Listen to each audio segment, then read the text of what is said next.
Médecine sans transfusion, une conférence historique à l'université de Padoue, Rome. Rome. Le vendredi 24 novembre 2017, des professionnels de la santé, de la bioéthique et du droit se sont réunis à l'université de Padoue, une des plus anciennes universités d'Italie, à l'occasion de la conférence intitulée « Refus de la transfusion sanguine par le patient adulte, quelles sont les alternatives ?» Blood Save 2017. La conférence avait été organisée par plus de 25 sociétés et associations scientifiques d'Italie et par le ministère de la Santé. On pense généralement que les transfusions de sang sont sans danger et qu'elles sont l'unique moyen de sauver la vie de patients devant subir des interventions médicales ou chirurgicales délicates.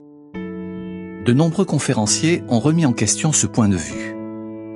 Un des professionnels de la santé, Dr Luca Veltert, chirurgien cardio-thoracique à l'hôpital européen de Rome, a déclaré « Nous constatons aujourd'hui que les transfusions peuvent être nocives et sont dans beaucoup de cas inutiles. » Dr Veltert et d'autres médecins présents à cette conférence sont parvenus à cette conclusion en se basant sur leur expérience de praticiens, ainsi que sur les résultats d'études scientifiques qui établissent un lien entre les transfusions de sang et l'augmentation chez les patients transfusés du taux de mortalité, du nombre de maladies contractées, de la durée de séjour à l'hôpital et d'autres risques graves pour la santé.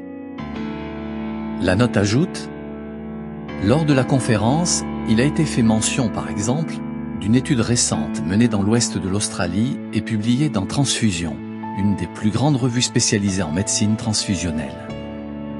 Les auteurs de cette étude y décrivent les résultats d'un projet mené sur une grande échelle pendant 6 ans.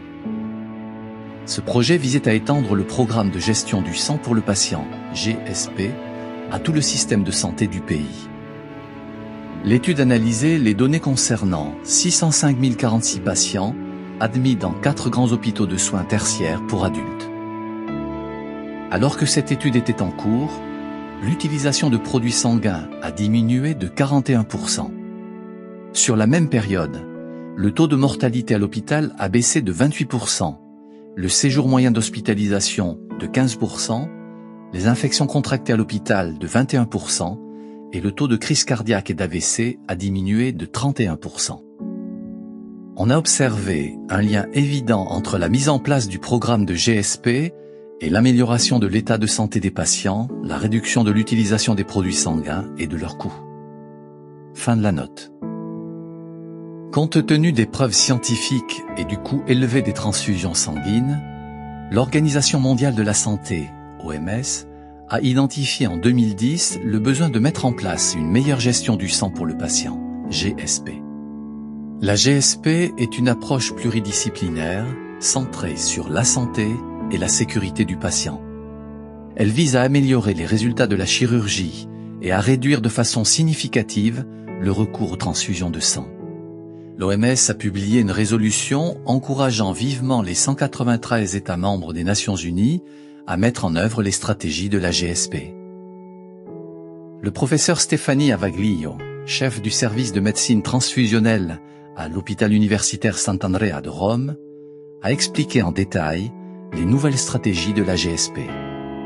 Elle a précisé qu'auparavant, les soins médicaux dépendaient de la gestion et de l'administration du sang de donneur, mais qu'à présent, l'attention est portée non plus sur le sang du donneur, mais sur le sang du patient. Un des objectifs visés par la GSP est de réduire les pertes de sang en plaçant le patient au cœur du processus et de faire tout ce qui est nécessaire pour conserver le sang du patient. Le professeur Vaglio a aussi expliqué que les techniques d'épargne sanguine favorisent des soins de meilleure qualité. Dr Tommaso Campagnaro, chirurgien général à l'hôpital universitaire de Vérone, a confirmé les avantages que présentent les alternatives à la transfusion sanguine.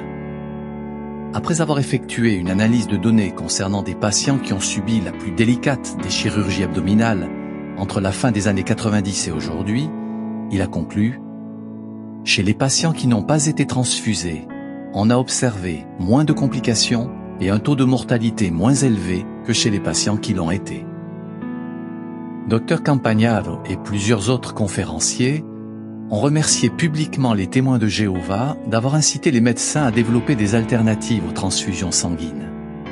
Anna Aprile, maître de conférence en droit médical à l'université de Padoue, a déclaré « Nous remercions les témoins de Jéhovah d'avoir mis le doigt sur la question du droit des patients à refuser les transfusions. Cela nous a tous permis de réfléchir à cette question et de relever le défi d'utiliser moins de sang. » Lors de cette conférence, différentes spécialités médicales étaient représentées: l'anesthésiologie, la cardiologie, la gynécologie, l'hématologie, l'oncologie et l'orthopédie. Pourtant, le message était unanime. Les données publiées et les expériences de praticiens étant de plus en plus nombreuses, les institutions médicales, les législateurs et le public devraient tous être ouverts aux stratégies de la GSP. Dr Weltert a ajouté: la réparation chirurgicale d'une dissection de l'aorte est l'opération la plus lourde réalisée sur un corps humain. Si cette opération peut s'effectuer sans utiliser de sang, alors tout est possible. Point marquant de la conférence. Dr Tommaso Campagnaro, chirurgien général à l'hôpital universitaire de Vérone. Les patients transfusés rencontrent inévitablement plus de complications et de problèmes. C'est d'ailleurs ce qu'indiquent les ouvrages scientifiques et les statistiques. Plus on administre de transfusions sanguines, plus il y a de complications et de décès. Le lien entre les transfusions et le taux de mortalité est évident. Soigner les patients témoins a eu une influence sur notre façon de traiter tous nos patients. Cela nous a permis de faire des progrès considérables. Nous voulons vraiment remercier les témoins de Jéhovah, parce que comme vous avez pu le constater, nous avons réussi à réduire de façon significative l'usage du sang pour tous nos patients. Professeur Pia Di Benedetto, chef du service d'anesthésiologie à l'hôpital universitaire Sant'Andrea de Rome. Mon confrère en anesthésiologie, le professeur Paolo Grossi ici présent et moi-même, partageons depuis 25 ans la même vision de la chirurgie sans transfusion. Nous avons tous deux collaboré avec des chirurgiens orthopédiques qui ont certainement été les premiers à accepter notre conception de la chirurgie sans transfusion. Nous travaillons ensemble depuis tant d'années que la chirurgie sans transfusion est devenue une réalité qui commence enfin à être acceptée de tous. Professeur Alfredo Guglielmi, professeur en chirurgie générale à l'hôpital universitaire de Vérone. Nous soignons des patients témoins de Jéhovah depuis environ 30 ans. Cela nous a fortement incités à trouver des solutions aux problèmes liés aux transfusions sanguines, et pas uniquement quand il s'agit de patients témoins. Dr Samuel Mancuso, président de la conférence, chirurgien cardiaque à l'hôpital universitaire Maria Pia de Turin. De plus en plus de patients refusent les transfusions sanguines pour des raisons cliniques et médicales. Pourquoi ? Ils font ce choix non seulement parce que les transfusions présentent des risques, mais aussi parce que la médecine sans transfusion est de meilleure qualité. Si, en tant que patient, je refuse une transfusion sanguine, je sais que je recevrai de meilleurs soins et que le personnel soignant me préparera bien à l'avance. Tout sera fait de façon méticuleuse et je perdrai moins de sang. Si je perds beaucoup de sang lors d'une intervention, les médecins m'administreront mon propre sang et je suis sûr qu'ils suivront un protocole très strict. C'est pourquoi les témoins de Jéhovah ne sont pas les seuls à demander ce type de procédure. Dr Sergio Fucci, magistrat, ancien conseiller à la Cour d'appel de Milan, président d'honneur à la Cour de cassation d'Italie. La médecine doit privilégier avant tout le respect de la personne et de sa dignité. Je pense que ne pas prendre en considération ce que dit une personne constitue une des pires violations de sa dignité. Cela revient à la priver de son statut d'être humain.